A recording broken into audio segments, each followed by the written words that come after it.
Hello, everybody. I'm Jaret Redick. And this is a podcast. Jaret Goes to the Movies.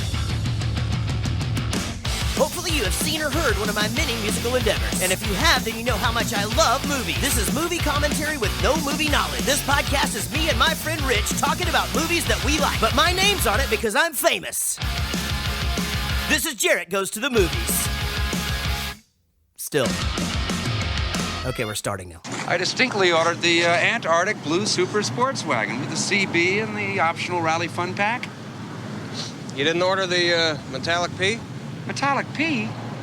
No, Antarctic Blue. Well, if you haven't figured it out yet, we're talking about the movie National Lampoon's Vacation. But before we even get into that, last week's rebuttals. Okay, here we go. Are you ready? I said the word ironic incorrectly 4 fucking times on last week's podcast.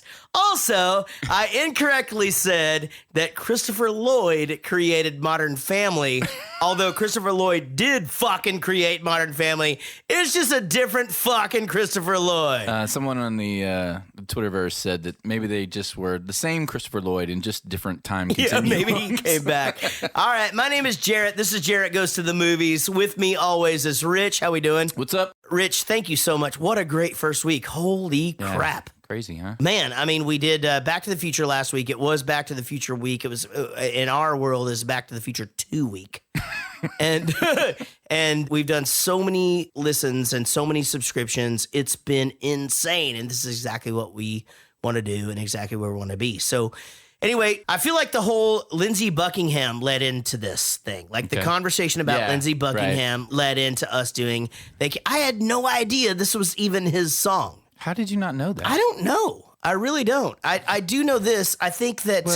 I don't know if you know this, but I write songs and stuff for a hobby. Okay. So maybe that's why I was like more in tune with it than you were. Well, I write... Okay. Well, hold on. Let me think about this for a second.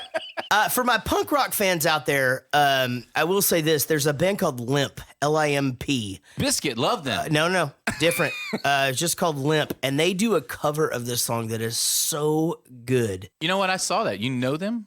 I do. Oh, yeah. I saw that actually on YouTube when I was looking it up. I do feel like this already leads us into a quick bit on the soundtrack, and I got to go straight to the Ramones. They get into it early, and I remember being 11 or maybe 10, 11 years old when this came out, and Beat on the Brat came, and I did the, hey, oh, let's go. Right. I had no idea that in 5, 6, 8, 10 years, whatever, would shape my career. And that's a true thing that happened. Well, I have a lot to say about that, but we'll wait for the soundtrack. All right. Well, anyway, so Rich is here, everybody. Rich, say hello again. Hello. This is National Lampoon's Vacation. This is Jaret Goes to the Movies. This is a movie about... I'm not even saying that. Like, here's the thing. The Griswolds go on a vacation and it all gets all fucked up. It's directed by Harold Ramis. This movie was written by John Hughes. You're blowing minds. People's minds are being blown It's crazy. all over Are you kidding me? the internet. Like, here's the thing. When we started this podcast, First fucking talking thing you about said. this, first thing I said, I like John Hughes movies. I do. I like anything by John Hughes. I had no idea that he was even involved in this. I mean, the fact that he could write this type of comedy, and the reason why I say that is But because what is he known for? teen angst. Teen angst. Yeah. So I'll just jump to this one trivia part. This movie was originally about Rusty. I did not know that. It was supposed to be the girl in the Ferrari. That was supposed to be a teenage girl for Rusty that was driving by with her parents. Interesting. Chevy Chase and Harold Ramis rewrote a lot of the script to make it more about Clark. Right, to the delight of the movie. If it had been up to John Hughes, it would have been about a bunch of teens. Right. You know, his Thus, bread and like butter. the introduction of marijuana and all of that stuff. Exactly, And yeah. as we get into That probably all was of a lot of him, yeah. And this movie stars Chevy Chase and Beverly D'Angelo. Man, how much can you talk about Chevy Chase? I don't think a lot of people know he was the original guy on Saturday Night Live when it debuted. Right. One of the original cast members. But he was the guy. The whole show got built around him. He was the news guy. It was like this whole thing. He was So on. you're saying that other people shined, but when they started it, he was the guy that they were building it around. He was there for one season, and he killed. It was later that they would bring in Bill Murray second season. Was he second season? Yeah. Oh. And those two would actually have a beef. So who was with Chevy then? Well, the original cast. It was that's I know, the but who thing. was it? It was John it was Belushi, right? already John Aykroyd? Belushi, Dan Aykroyd, Gilda Radner, And Jane Curtin. Okay. All of those people. And then so Chevy left to go be a big star. They brought in Bill Murray. Yeah, he didn't fucking wait around for long, did he? No, one season. How long was Bill Murray in there? One season too? No. Okay. Quite a bit. Okay. Quite a bit. So I didn't actually look any of this up. I'm making it up as I go. Don't worry. No, but Someone will correct us. It is real though. This is absolutely real. Let's do an overview of the movie. And here's the overview of the movie. And I'm being honest about this. As I watched this, I thought about you. And I thought about what you would be thinking as you were watching the movie. And about how That's so sweet. well, yeah. And I thought to myself, he's going to count how many felonies Clark commits the entire movie and then just be like, this is why this movie couldn't happen. And you'd be like, he committed armed Is this all robbery. because of And time he travel from yeah, last maybe. week? But I mean, the thing is that he does commit a shitload of crimes on his way to Wally yeah. World. And then later. And at Wally World. Yeah. So I thought to myself, man, if he overanalyzes this movie, like, what is this gonna be? Like, what is the theory gonna be? It wasn't to that degree, but I did analyze it overly. All right. And so, do you have an overly analyst? I think the best way, just because this is a vacation movie, I don't think we should do every podcast like this, but I think Sure. the best way for us to do this is linearly through each town. Yep. And we'll walk through because there's so many vignettes that are just amazing Agreed. in each little town. So let's just hit each little town. Let's start at the beginning of the movie. Right. All right. So, Dad, this is not the car you ordered. right. Take it easy, Rusty. Ed, this is not the car I ordered. Now, Anthony Michael Hall first saw him in the movie Six Pack with Kenny Rogers. And that Shake the movie. dew off Yes, Lily. exactly. hey, Buster, you don't have to take that shit, no fungus faced toad sucker. So good. What a great movie. And he's the older brother. He's the voice of reason at that Diane point. Lane, that's where my crush started. And it didn't end until well after. Who is she Diane was Lane? in Is she the older Unfaithful. sister? She was the hot freaking. She's the hot Oh older my sister. God, You're she's- right. Do you see her in Unfaithful when she's completely topless, getting it from behind? No, Oh but my I God, will- dude. I will You later you on need my to rent iPhone. it right now. Yes. No, I'm iPad. And then clear your browser history. Yeah, you got to do that. What a great movie. And that's where I first remember seeing him. I remember seeing him in this and just being like, man, that's the guy from Six Pack. And what an amazing casting for Rusty. Rusty is the voice of reason for his dad Right, in yeah, this yeah. movie. Now, it's going to be hard during this podcast to not go to other vacation movies. Yeah, and that's Because fine, there I think. are, like, if you go European, he's not the voice of reason. If you go to Christmas I hated Vacation, Rusty in European Vacation. I hated that. Did the you? actor. I Yeah. mean, when you come from Michael Anthony Hall to whoever that guy is, Yeah. I don't even know who he is. yeah, I I was don't just disagree. I don't disagree. I think the choices of all of them is really interesting throughout the not 2 weeks ago, I said Big Ben Parliament as I'm going around in a right, circle, which is like one of the most quoted movie lines of all time. But Anthony Michael Hall, such a great actor to be in that situation, and he just kind of is straight faced. He's got braces. He's got Really good acting. funny S's, and he's just his dad's voice of reason through the whole movie. You know, so he's like, "Dad, this is not the car you ordered." You know, whatever. And Calm down, Rusty. So great. Now this is not the let's car. talk about Eugene Levy. I distinctly ordered the Antarctic Blue Super Sports Wagon with the CB and the optional Rally Fun Pack. You didn't order the metallic P? Metallic P. Metallic P. No, Antarctic Blue. The sports wagon. This isn't even the right model. What a great actor. You think you hate it now, but wait till you drive The it. thing is that as we get into all of these scenes, I wonder what was ad-libbed and what wasn't. And you know that some of it had to have been just I off know the for cuff. a fact that some was. Because I'll tell you Eugene about it Levy later. is 100% like one of the greatest improv actors of all time. When he asked for the Davenport. Yeah. Where's Mr. Griswold's car? I don't know. All right. I mean, first of all, that car had 2 stacks of headlights. Did you see that? Yes, it's insane. And then what the fuck is up with that logo? Did you see the logo with like the crown?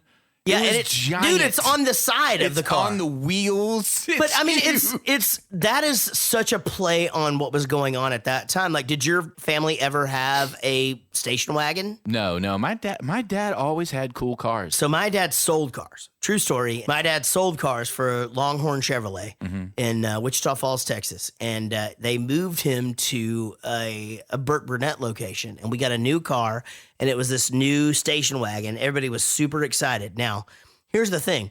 I thought it was our car. I'm a little kid. It's not our car. Right. We're delivering that car to my grandparents. Right. My dad is driving that car to my grandparents. My mom is following him to Lawton, Oklahoma, and with the car that it is actually I've ours. fucking been to Lawton. And That's my crazy. brother says, "Hey, let's ride in the back seat. The back seat is backwards. I'm a carsick fat kid. Guess what?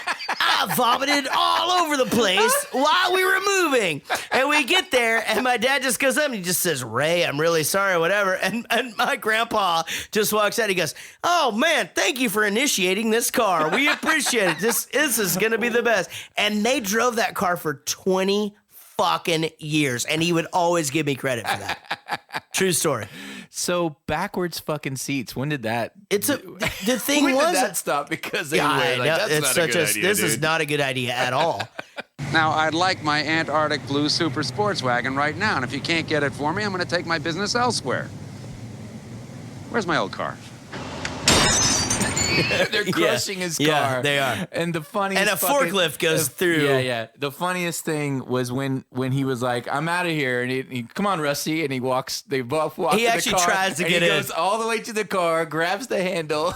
Yeah. It's totally crushed. And then he's pulling up at the house. That is so typical. And she Chevy walks Chase. out. Yeah, and she walks out. She's just like, "This is not the car you ordered." But yeah, well, I decided to go with the. And the panels, wow, those were okay. These are the things that bother me. They weren't even. Like the panel in the back didn't line up with the panel in the front. Why would that bother you? It bothers the shit out of me. Dude, see, that's There's why- tiles at my office. They just tiled the floor in front of the elevators, and the tiles don't line up. It That's why you drives me shouldn't watch the fucking movie crazy. that many times. That is fucking ADD shit. And then when he got to the house and the fucking airbag comes out, it's a plastic. Yeah, it's a trash bag. It's a He goes, glad- "Oh, airbags." It's a glad It doesn't trash break bag. his nose. Well, and it comes out again later, which is amazing. Right. Yeah. Yeah. It's like you can reset it yourself. Just tuck it in there. Oh my god. Yeah. So okay, now back at the house. He's like, let's do the whole trip plan, and he gets on that. They get on the fucking computer. So this is true TRS-80 story. computer. True story. So Casey says to me, she goes, "Is that a real thing? Like, did they actually have computers like that?" And I just go, "No." But did they? Is that a thing? Wait, you said no? Yeah. I had that computer. What? My first computer was a Commodore 64. That was the same time period. That just was like the Radio Shack TRS-80 kind of. I don't. What, you could someone put it on correct your me TV? this. You Someone could put it on your TV? No, I think that was bullshit. But that's bullshit though, that all of a sudden you can become Centipede and like chase a that car was bullshit. around. No, but that was funny as hell. But yeah, you couldn't just do that. The whole thing was bullcrap. But I thought it was hilarious when Rusty was trying to eat the car, and then thank you, Audrey. But he's eating the car as Thank you, Audrey. Pac-Man. And then Audrey flies in as what is Centipede. it's Centipede, right? And it's just like, "Thank you, Audrey." Thank you, But she misses him the first time. Right. And he's just and he gets onto her. He's just like, "Audrey." And then he rolls around. Okay, this is the family truckster rolling toward. Okay, so let's stop it, Russ. Right. So they're off. They take off, and Beverly D'Angelo can sing her ass off. Did you hear that? So the thing is about this part is And she's this. hot, by the way. So yes, okay. So this is where we get into my life. So let me get into what this movie meant to me as a kid. So I was that cable kid. We got cable in 81, 82 when MTV first came out. And then HBO came out. And then, so most of these movies that we will talk about that are from this area of time, we watched on cable.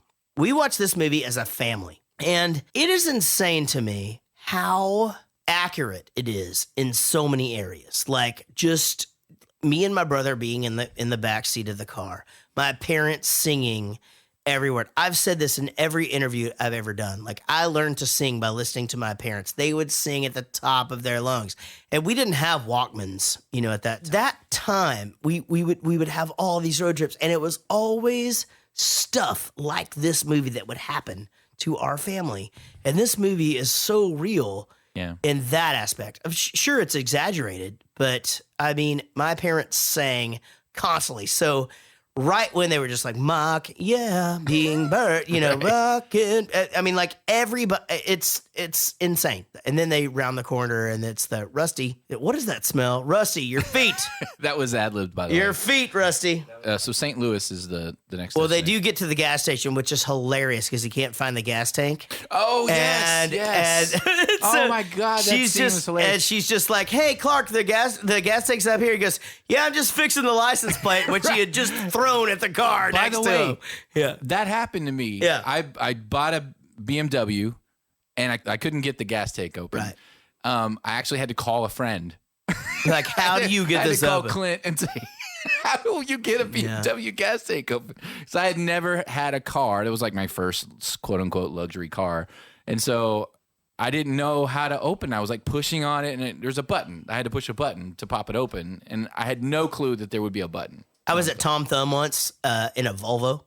It's like a Volvo SUV. And this lady was in front of me. She was like, my battery is dead. Can you give me a jump? I said, absolutely, I can give you a jump. Not only can I give you a jump, I have bumper cables. You said bumper cables. Sorry, jumper cables. Sorry. Anyway, I looked for the battery for 15 minutes, and I couldn't fucking find it. What kind of car? A Volvo. Like a Volvo SUV. It's in the fucking back or something? I never fucking found it. I It's sent her probably on her way. in the trunk I of was the- just like, I'm so sorry. There's nothing I can do for you right now. It's probably in the I'm trunk. or just something. gonna go. Okay, so the next destination is St. Louis. Pardon me.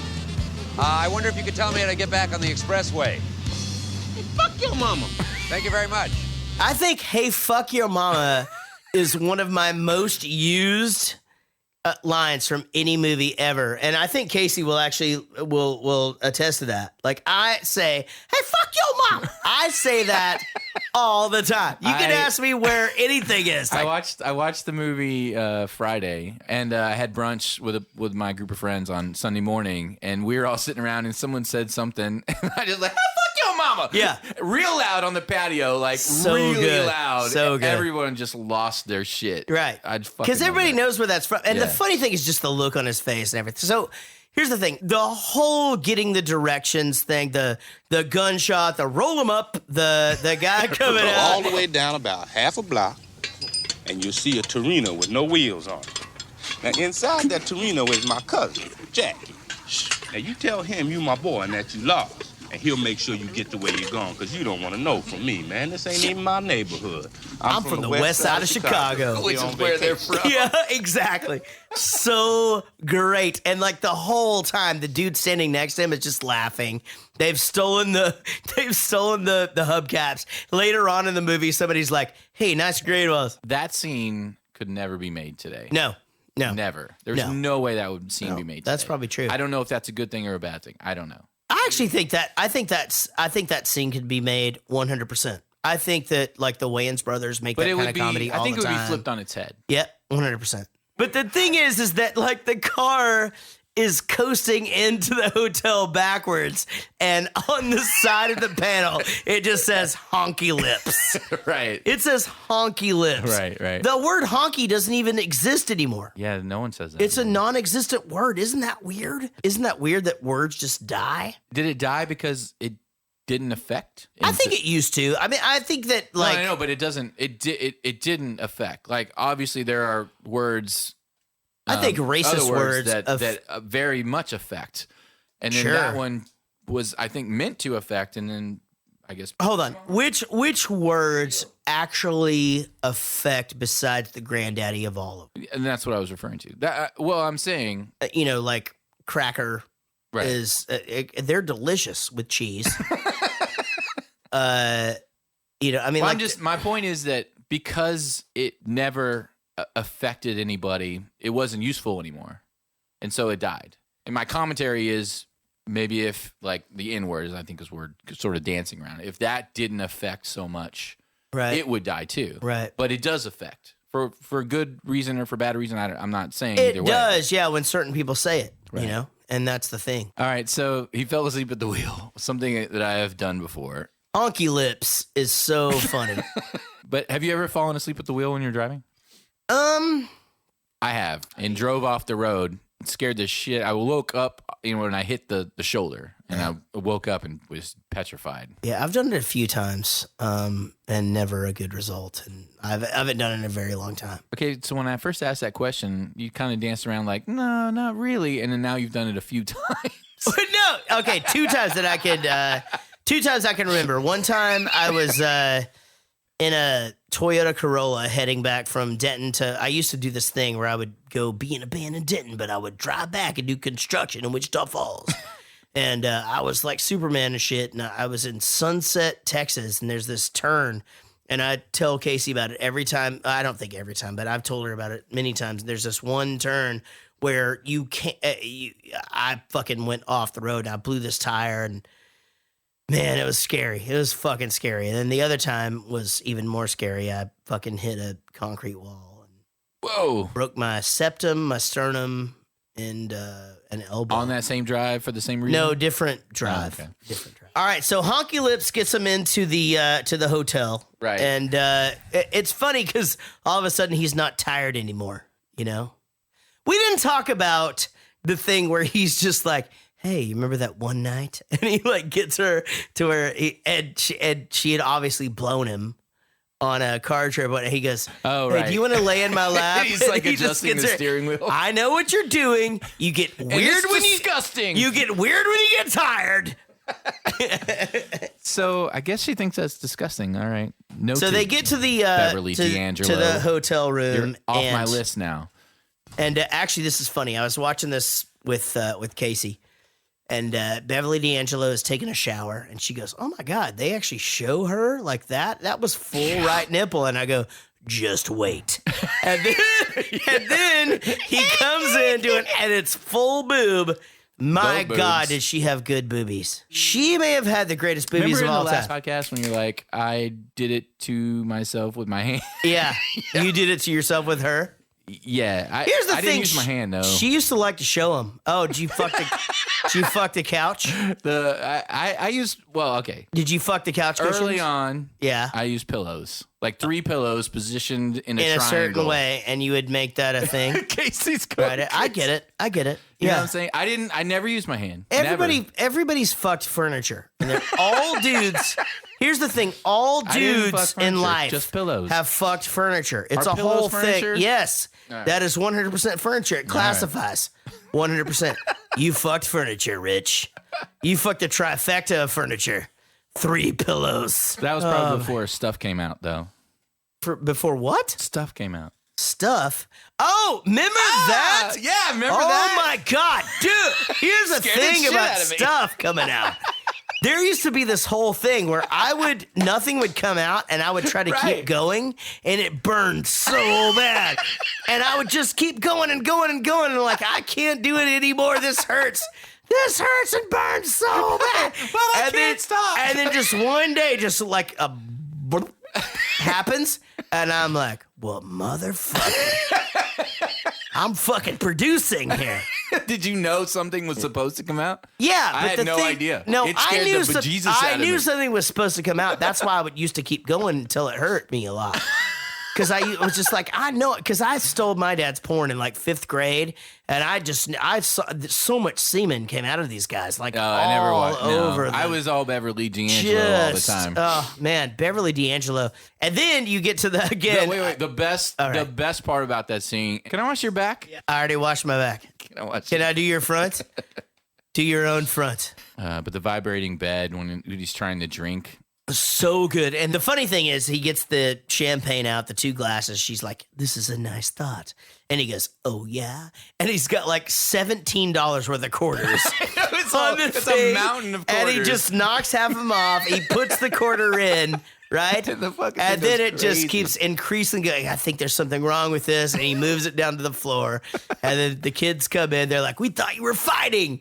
He comes up, hey, and the panties on the finger. But the best line of that whole scene has to be improv.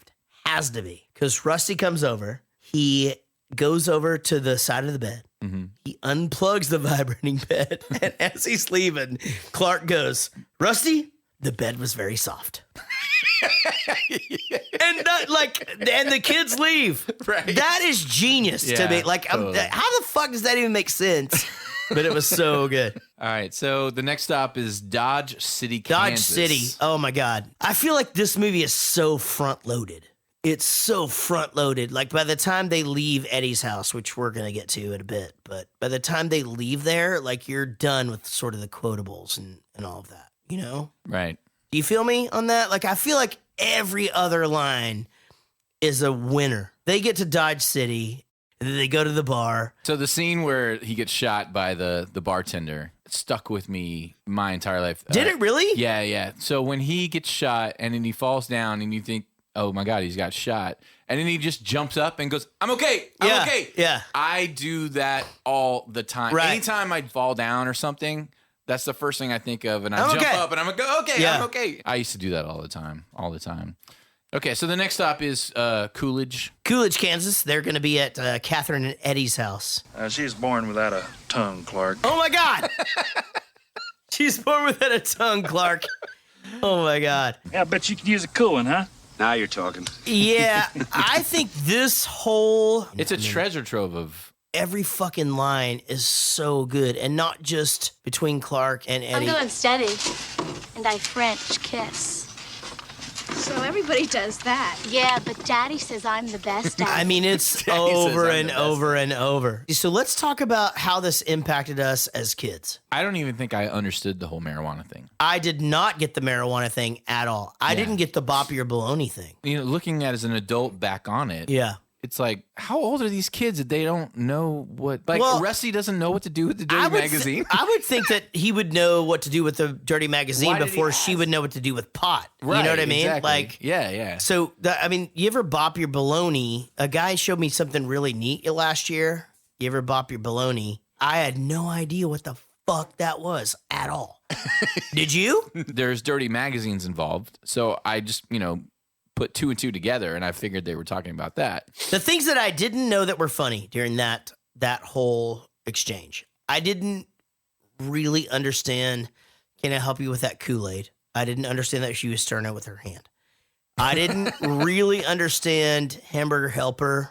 It's good. I didn't either. I did not It's either. just good by That went itself. right over my head. I did my not entire life understand until that. this viewing. I did not understand that. I don't know at why all. they call this stuff hamburger helper. It does just fine by itself, huh? And then he has to take a bite of it though. And and Squeezes eventually, it out. he squeezes it out eventually. But I didn't get any of that. I didn't get the pot thing. I didn't really get as a kid the fact that the white shoes are as fucking hilarious as they are.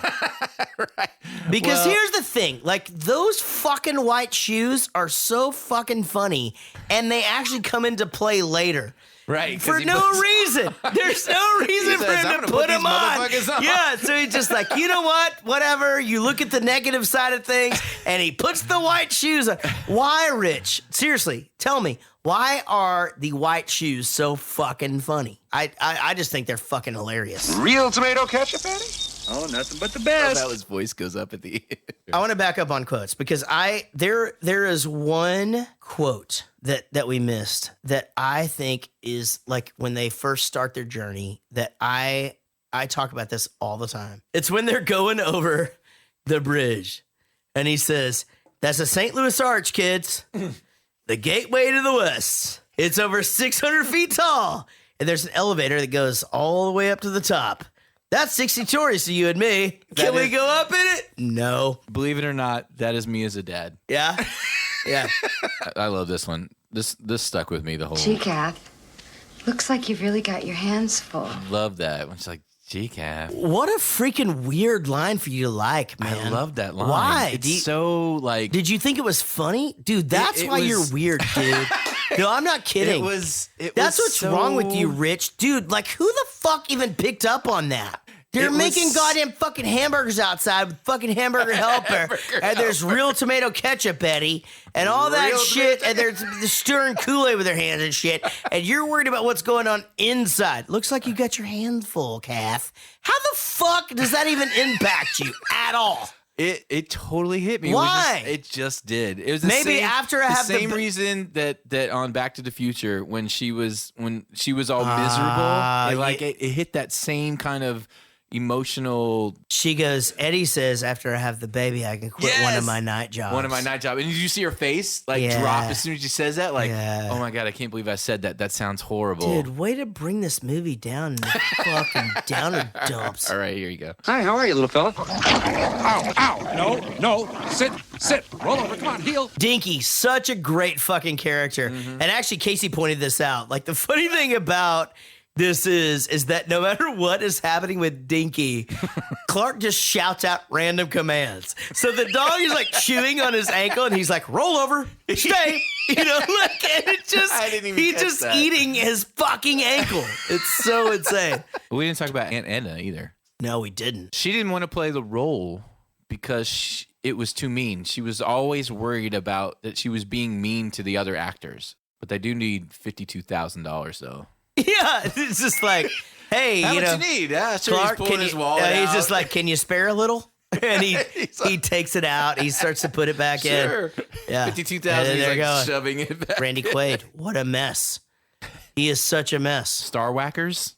Yeah. Apparently, they're into this whole thing where stars are getting killed in Hollywood, and they're afraid of it. I guess they applied for refugee status on the grounds that they fear for their lives in the United States, claiming that numerous actors have died under mysterious circumstances committed in the Hollywood Star Whacker. So they think that there are people out there that are just killing movie stars. Dude, it's not only crazy, it's fucking insane. So he has now they've moved to Canada, him and his wife. Him and his wife, who actually used to be hot. Now he looks like a biker Santa Claus. He looks like the Unabomber. And they're in fucking Canada, and they put these sex videos out on the internet where he's fucking Rupert Murdock in the asshole.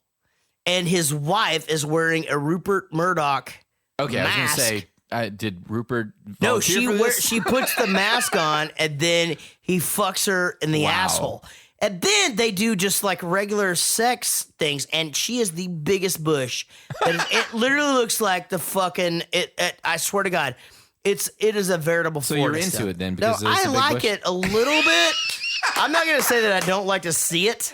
I'm just saying it's a little much. I swear, you throw a bush in there and it's like, it's just on a little, for Jaret. well, not all the bush, but I like some bush. I mean, like it's, I do think it's, let me be honest. I fucking searched all the videos. I watched all of them. course It was you like did. Santa Claus fucking Did the you bush. clear your browser history? Of course I did. Are you kidding me? Randy Quaid, I'm looking at it right now. Randy Quaid fucking his wife while she sports a Rupert Murdock mask. Oh my God. That's on YouTube. So if you like Eddie, why not go see that? What? You could what see has it right to over. happen to you? That's what I'm saying. And his brother is Dennis Quaid, for Christ's sake. Why is he not like, hey, Randy, come on. I feel like, dude. I don't know. Like, what do? Rescue your brother? Yeah, you kind of do, right?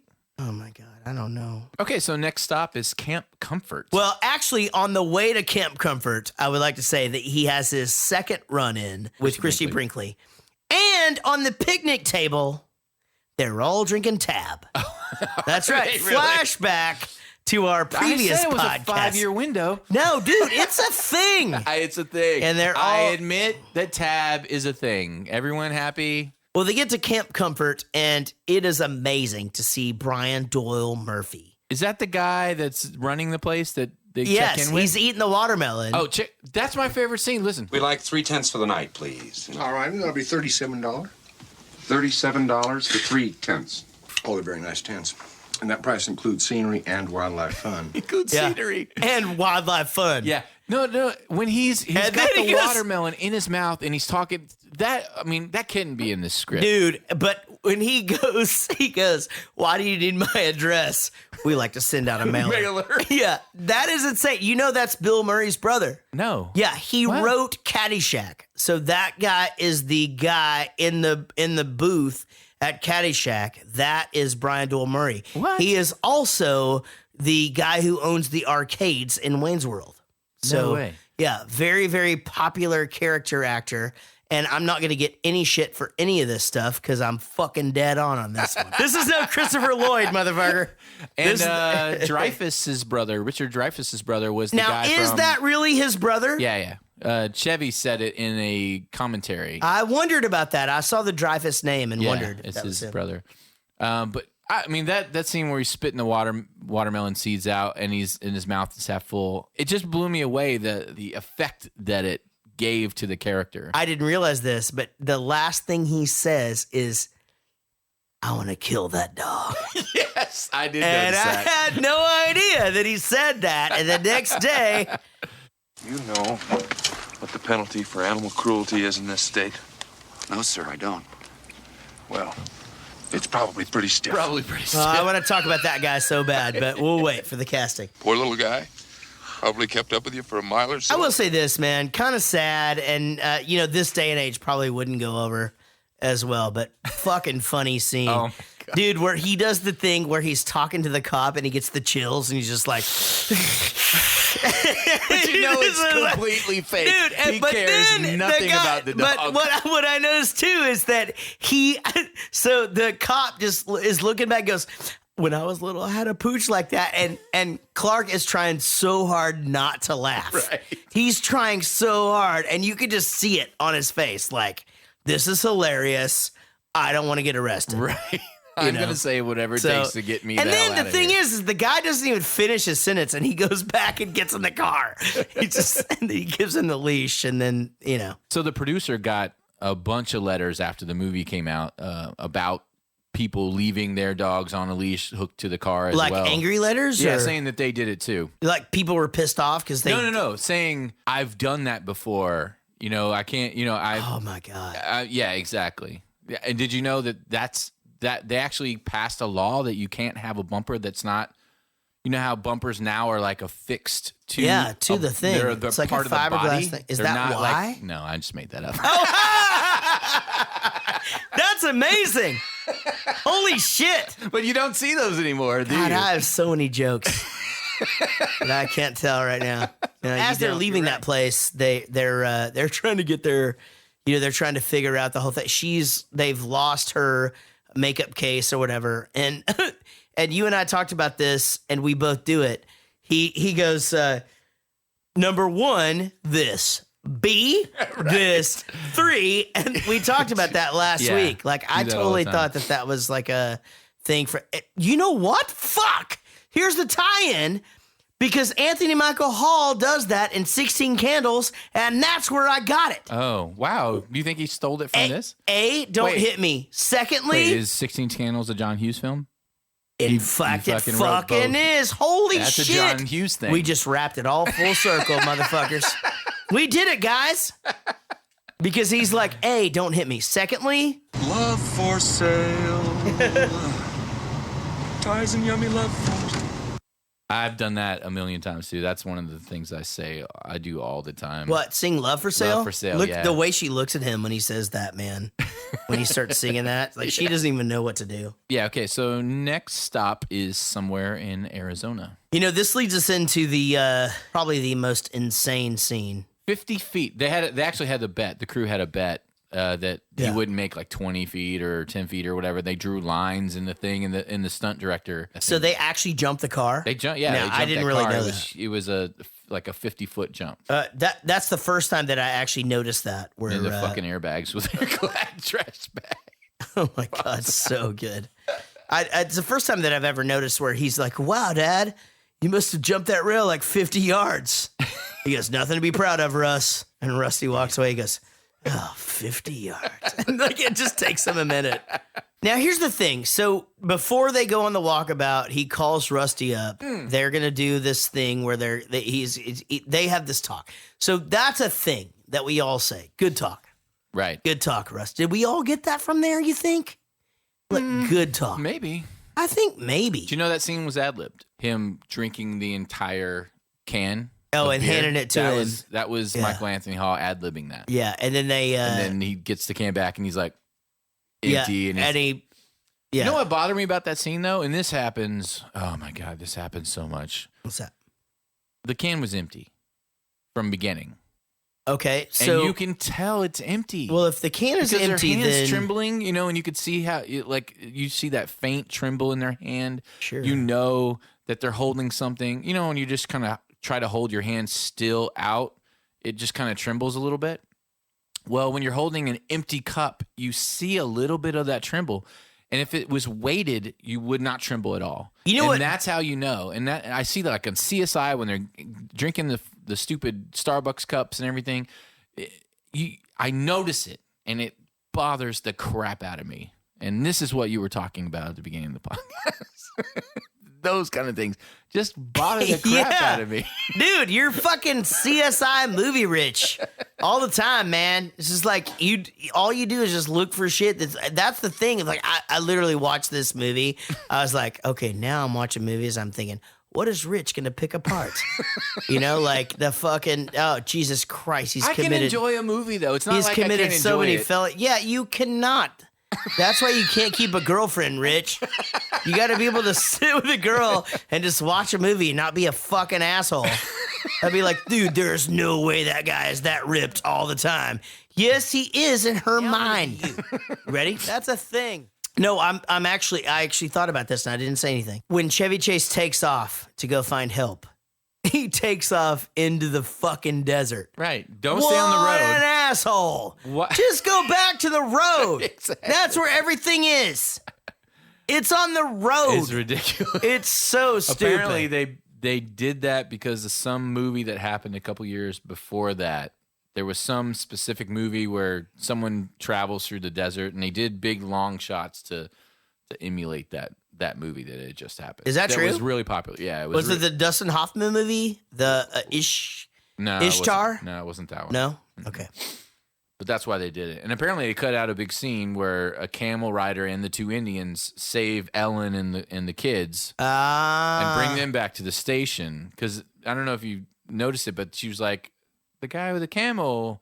No. Yeah, I didn't hear that. out. I actually wondered why the two Indians were just like... Yeah, it was random, right? Yeah, exactly. what an asshole. Like, I was just like, why the fuck is he an asshole? He's just like the guy's just going through some shit. He's Aren't you assholes for not he's saving him? He's and trying to stopping find him? a Dr. Pepper, for Christ's sake. Phoenix, Arizona is the next stop. They get into Phoenix, and they're super close, and Aunt Edna is dead. She's dead. Even Casey last night, we were watching this together, and she just like, oh, God. And they've got her strapped with her purse in her hand. In the back of her head you know, showing. and the back of her head is showing. It's so bad.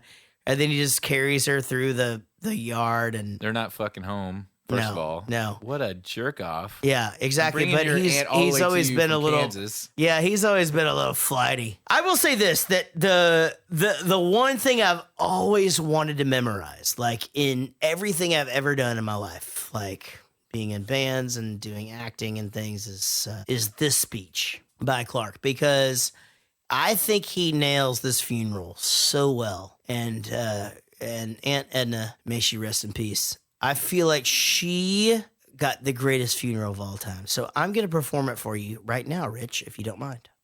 Feel free. Oh God, ease our suffering in this, our moment of great despair. Yea, admit this decent woman into thine arms, in the flock, in the heavenly area, up there. And Moab, he laid us down into the land of the Canaanites. And yea, though the Hindus speak of karma, I implore you, give her a break. Barashata.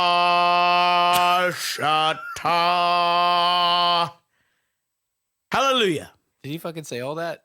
What a fucking amazing bit of writing, right? I actually tuned out during that whole part. Are you serious? Yeah, I didn't to even me, give a like, shit. even just listening to that, like, I was like, that's the fucking funniest shit. I didn't even know what a Hindu was or karma, though the Hindus speak of karma, and like the whole time, it's just so glorious because he's combining, he combines like 12 religions in one fucking funeral speech. It's so tuned good. out of that entire. You want me to do it again? I've watched it. No. You want me to do it again? That's totally fine. You want me to do it again? I watched the movie 3 times. You want me to this do week. it again? Friday, Sunday night, and then today I listened to it while I was working. And each time, except for the first time, I fast forwarded over that part. Did you really? Yeah, I totally did. Oh my God. It had no effect on me whatsoever. Barachata, hallelujah. So they go to a hotel, They do. They leave her on the porch. and he gets in a fight. Oh, they go to the hotel. Yeah. And they get into a fight about the Right. thing. Yeah. Again, this is me being me. But I was like, really, Clark? You're going to have a small, petty little fight, and then now you're going to be trolling for chicks the whole night? Let me tell you this, Rich, and this is just me being me. I feel like this is where the movie slows down. I feel like this is where the 10 movie... minutes before this, but right. It drags at this point. Like, it really does. It starts to drag here. And I feel like the whole scene with Christy Brinkley or whatever, like, I don't really even know that it's necessary. That's so funny you say that. Because I do feel like... There is a reason why all that happened. You just don't know what it is. Okay, tell me what it is. So there was an original ending that Okay. was not the ending that we saw. Okay. The original ending is when they get to Wally World, they don't kidnap John Candy. He wasn't even in the original plan. John Candy was not. They go to Wally's house, kidnap him in his house. Turns out Christy Brinkley is his daughter. Oh, wow. And she vouches for him and says, hey, he's a good guy. He's just, he da da da da. And then that's what prompts him to not press charges when the cops come. So Gotcha. that was the original, but apparently that ending tested not well, and they scrapped it. And so and I agree. I was like, why is Christy Brinkley even in this? It's not even, I mean, yeah, okay, pretty girl and all that, but yeah, I totally agree with you. Like, it was just a weird build up, and then it was like nothing, no payoff. I think as a viewer, I think this is crazy, this is crazy, this is crazy is awesome. This is crazy. This is crazy. This is crazy. Another thing I've said my entire life. Great line. But I do feel like all of that whole scene to me should have just been scrapped. Yeah, Maybe. But you would have been you would have lost the whole Christy Brinkley thing. But it is cool though that you get to see Beverly D'Angelo's tits again when she dives into the pool. Oh, I just had a problem with the whole cheating thing. It was like, he's this devoted father and husband, and all of a sudden they have a little spat, and now he's trolling. Like, he was like trolling for girls, after another. Yeah, I had a problem with the same thing, and even me watching the movie with my fiance, that was her thing too. She was just like, "My God, now he's a creep." But it did get really creepy. Like, he got turned down by 3 girls before he fucking ended up at a table with Christy Brinkley. And, I feel like that's exactly what happened to Billy Joel, like the same exact scene. Thing. They actually got the scene from Billy Joel's 100%. It's from his memoirs, actually. Only Clark can't play the piano. I want to talk about the fucking shorts. I want those shorts to come back in style, and here's why. The Magnum PI OP corduroy shorts, I want those back in style. Speaking of which, he calls his gun the Magnum PI. Magnum PI, yeah. So let's back up. So at this point, they've had the night at the hotel. Everybody just wants to go home, right? They just want to go home. And I think, as you would say, the most iconic moment is where Audrey is upset and she's in Anthony Michael Hall's arms, and Helen wants to go home. And he's just looking at everybody like, I think you're all fucked in the head. I'm gonna have fun, and you're gonna have fun. We're all gonna have so much fucking fun we'll need plastic surgery to remove our goddamn smiles. You'll be whistling zippity-doo all out of your assholes. I must be crazy. I'm on a pilgrimage to see the moose. Praise Marty Moose. Holy shit. So good. Yeah, that reminds me of my family vacations as well. That without the cussing. My I'm parents telling never you, cussed, dude, but my dad was that dude. It's so weird. We have never been on a vacation that didn't have crazy arguments. I mean, my parents were never violent. My parents would never cuss or anything, but they would always argue on family vacations, always. And it started right away, loading the car up. It started. Yes, same thing. Same thing here. Like, dude, I mean, like, it was constant. Like, and my dad would always try to play like the cool dude and just be like, well, I don't really know, Sherry. Like, how do you want to get the suitcase into the car? You know, and she'd just be like, well, Dan, I don't know. How do you want to get the suitcase into the car? And like me and they're just like, kids, get in there, buckle up or whatever. And no, we didn't buckle up actually back then. Gosh darn it, man. We get to Wally World and first one's here. I say that all the time. First one's here. All the time. And I love it. He's just like, why are you parking? How is it not obvious that it was that closed? It's not closed? That's There's the no thing. way in Like, hell. and who knows what time it is though. Yeah. First one's here. And the fact that he's just like, well, first one's here, first one's to leave. I'll race you, Russ. And like just that race. Yeah. When he's huffing and puffing. Oh, so good. And Rusty is just jogging the whole time. Right. Now, this is where we see the shorts and the shoes. Yeah, we definitely see the shorts here. But he's got penny loafers on. I love those shorts. I want those shorts to come back. And here's why. I have gigantic calves. You've seen my calves, right? Yeah, they're big. They're stupid. They're Popeye calves. Yeah, they're like clubs. Yeah, I feel like it's good. So when I wear long shorts that are in style now, you know, the down to your knees kind of shorts, basically it looks, because my knees are normal It's like all one thing. My knees are normal size, so then I have these gigantic calves that just pop out of my shorts. Do you have cankles? Do you have cankles? No, my ankles are small. This is my calf. Yeah, you have pie. Right. It's like a club. It's like, you know, the Captain, that guy.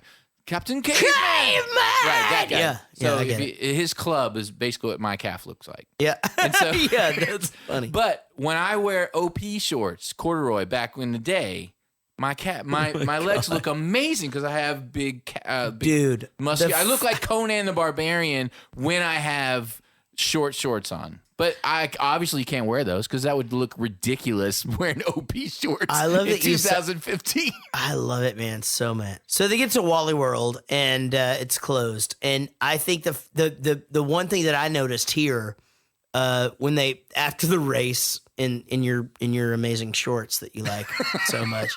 They are amazing.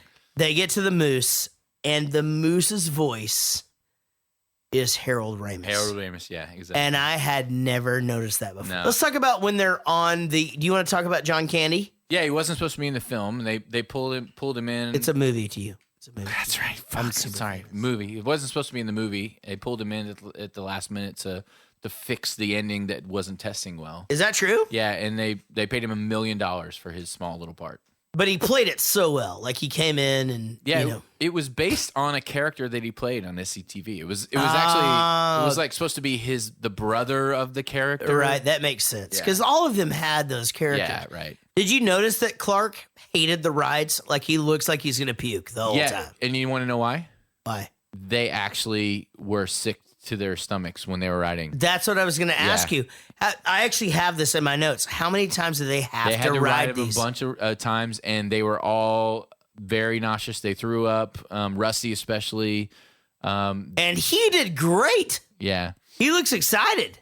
But there is a scene where he doesn't look well, and it's because he really wasn't well. They had to ride the rides, and it apparently was very tolling on them. I'm sure it was. I will say this. I think that there is a point in this movie where I don't think I realized where it sort of stalled out. I do think it's one of the greatest movies of all time.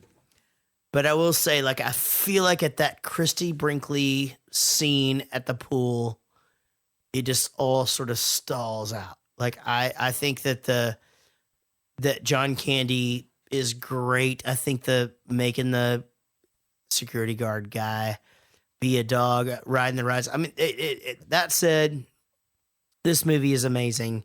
And I feel like, Roy Wally pulls up in a limousine.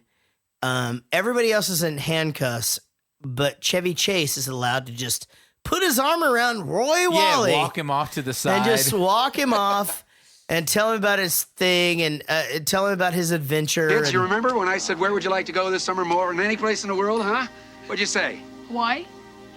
Shut up, Russ. Audrey, remember? Shut up, Russ. Wally World, Dad? Wally World, Dad. Roy Wally World. And it's just like, I don't know if you have kids. Are you kidding me? I have 7. And then he's just like, do you ever take your kids on an excursion across the country? Yes, I took them to Florida once. Worst 2 weeks of my life. And he goes, can you imagine if you had shown up and Florida was closed? And he goes, yeah, they don't close Florida. They don't. And so I feel like at that point, like the movie is just over. Yeah. That's it. Yeah. Right? So no climactic scene, no he had committed how many felonies? A lot. Great ending to a great movie. That's funny. I feel like an ending to a great movie. Like if It we're had not to end, right? So we're not here to review movies. We're here to talk about movies. Yeah. But looking back now, I don't remember it ending so terribly. I really don't. I think I would have liked the original ending a lot better. Maybe. And it may be, a sort of a of the times kind of thing. Like now, I think the kidnapping the family and all that, and then Christy Brinkley coming in and defending him, I think that would have played better with today's audience because we like to be more shocked and appalled. So you're saying that at that time they he goes to Roy Wally's house, kidnaps Roy Wally. And basically kidnaps them, his family, in the house. And then Christy Brinkley later shows up and vouches for him. I actually disagree. At that point, like I'm thinking, Jesus Christ, it'd be a SWAT team. Yeah. Like, he robbed a fucking hotel. It's, like he hits, and then he also stole gas from a gas station, but they cut that scene out. Right. I mean, it's crazy the crimes this guy committed. This soundtrack is so good and so bad at the same time. Yeah. You know what I mean? Like, okay, so I did not know that Lindsey Buckingham did Holiday Road. Yeah, that's pretty crazy to me until you told me. But yeah. God, that song is so good. And again, to all my punk rock friends, if you can, okay, go ahead. Holiday Road. I said last week that song was iconic. I said it was genius or something. Anyway, I probably should have. It's probably not accurate. I probably should have said Lindsey Buckingham is genius. He wrote that song. The song is not genius. It is very. Listen to me. You were spot on. Simple. You were spot on. It's so basic. Lindsey and simple. Buckingham could be a genius or not, but he doesn't write genius songs. For writing such a simple song. Right, but that's the thing. It's like the thing is you were spot on in your review earlier. Like, I mean, there's this like 8 song lines in the song. Exactly, and it's genius. I think he's genius for writing such a simple song. Right, but I don't think the song is genius. I think the song might be genius, actually. I think it's poignant. It's determined. It's perfect. It's perfect. It really is perfect. And it was written for this movie. But I think that some idiot like me, I could have written this song easily because it's simple, but it wouldn't have been genius. It's genius because Lindsey Buckingham could have made some elaborate, complicated thing, but he didn't do that. He wrote Here's why that's simple. not true. Because you fucking didn't. True. And you won't. Probably You not. know what I mean? Like, everybody's like, oh my God, this guy did something that's so simple. And he's not, dude, the guy's a fucking genius because he did it that way. That's true. And you can call him out for being a fucking asshole who wrote a terrible song for another movie. That's okay. Oh, yeah. That was bad. Yeah. Okay. So that's a whole thing. There's some hits and there's some misses, yeah.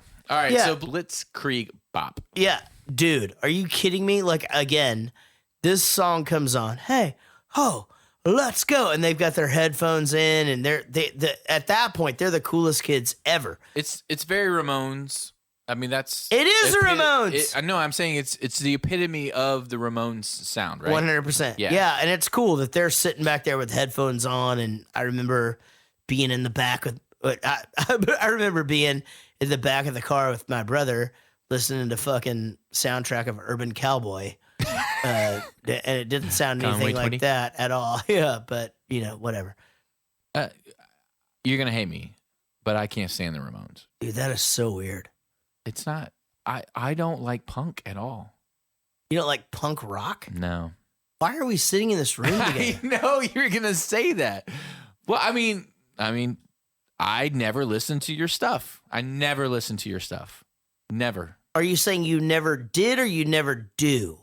No, I never listened to your stuff. Well, now I do because every time I get in my car in the fucking morning, your 1985 is the first song on my playlist, and so therefore it plays every fucking morning. So I literally wake up to 1985 every morning. Yeah, you're not by fucking choice, but I like the song. But my point is, have you ever listened? I don't like punk rock. What do you mean you don't like punk rock? And the reason that I have now that I go back and I listen to your stuff, I did like the girl that all the bad guys want. I remember liking that song. Mm-hmm. But I don't like punk rock, so I didn't gravitate towards your style. I'm not asking that. That's no. what I mean, just we're talking about. I hate Green Day. I cannot stand Green Day. I which know is you're blasphemous. super I know, fucking weird. We're talking about the Ramones right now. Hold on, let's get back to the Ramones. They started it all, right? I mean, they're like in America, kind of. They're not in America for everybody. There's so English punk rock's copied off of them. I think so. Okay. I mean, I think that there is 100% like fucking footage of them going over to the United Kingdom, and everybody. The Clash was there. Billy Idol was there. Like Sid Vicious was there. They all watched I love them. Billy Idol. They all watched them play the fucking Roundhouse in goddamn fucking England, and I've played there. And I appreciate them. It's not that I don't appreciate them. I mean, I listen to the Bop song, and I go, I get it. I get why people like this. For me, it's just so I'm not a major song person. I like minor songs, in songs in the key of in minor keys. Yeah. And all of the punk rock stuff is all major kind of stuff, and it just doesn't appeal to me. I mean, I come from like Queensryche and all that kind of like that very diminished minor-y kind of vibe to it, and I'm probably losing people that aren't musicians, but No, I don't think that at all. I mean, I think you're so what is your favorite Queensryche song? Well, Operation Mindcrime album is genius. Fucking crazy genius. Agreed. And I think production wise, fucking insane. Oh my God. So good. And like all of the interworkings of Eyes that of a album. Stranger and how it ends and the drums at the end, that whole, oh my God, that thing is. All right. That was Vacation. It was a great movie, and holy crap, I used to watch that with my mom all the time. Quotable quotes for 2000. Oh my God. I feel like super weighted up front with quotes and, slow at the end. Maybe I'm wrong. Who knows? Let me know. I mean, I agree. It's like when I watch this movie back, I feel like, wow, I love the movie way more in my memory than I did in my actual viewing of it. I kept trying to make things funnier in my head. Like the punchy moments where the quotes happened, it was exhilarating. Exactly. And you knew they were coming. Yeah, and it was like the anticipation, here it comes, and you want to say it with them and everything. Exactly. Even when Eddie changes clothes. Those moments. When Eddie is out of the wife beater and like grilling with the long sleeve shirt on, you're just like, that is fucking hilarious. Right, exactly. But between all of those moments, it was like, oh, Jesus. Definitely towards the end, I feel like it was especially like one of those things. The memorial when. Yeah. Yeah, whatever. All right. My name is Jaret. This is Jaret Goes to the Movies. This is my friend Rich. Rich, you got anything? Yeah, actually, I do. EdenMachine.com. EdenMachine.com. The fuck is that? That's my band. Oh, you're plugging your band? Eden Machine? Your future father-in-law. No, let is me the ask you guitar this. player. So you guys are like eating a machine? Is I that a knew thing? you were going to say that. No, it's Eden. Oh, Eden. Like east of Eden. Eden. I got Machine, it. yeah. God, my God. You guys are so fucking awesome. Yeah, I could go back with the whole stupid thing. We used to be East of Eden back in the day, back in the early 90s. Right. East of Eden was the name of the band. And Sure. then everyone got stupid on me. No offense to you guys. But, you know, and so I left the band and did my own thing. And I did everything on the computer at that point. Instead of with real people, I did drum machine and all that kind of stuff. And so I took East of Eden and changed it to Eden Machine. And that's how it came about. I like it. What's your Twitter? Rich_Coleman is my Twitter. And, Right. But my point is, you know, if you like the music and you're a singer and you want to sing on it and you like metal and shit, then hook me up. Okay. So if you like metal and you want to sing on Rich's shit, Yeah, if you want to sing on it, Jaret, you're more than then welcome go to. sing on his stuff. But you don't have time to do that shit. Rich, I can what barely is- get you for this. What is your to fill us in again, what's your Twitter? It's Rich_Coleman. And that's it. And the Twitter for this podcast? Jaret Movies. Jaret Movies. My name is Jaret Reddick. This is fucking awesome. I love this. It really is. It's I do love doing this with you. And by the way, Rich is the reason this all happens. I swear to God, that's true. Please check me out on Twitter, Jaret2113. I'm the same on Instagram. And you can find me on Facebook at Jaret Reddick. And Bowling for Soup all over the place. We have a new Christmas sweater. We also have a UK tour. And we also have a plethora of awesome. JaretGoesToTheMovies.com. JaretGoesToTheMovies.com. Check that out. And we hope to see you soon.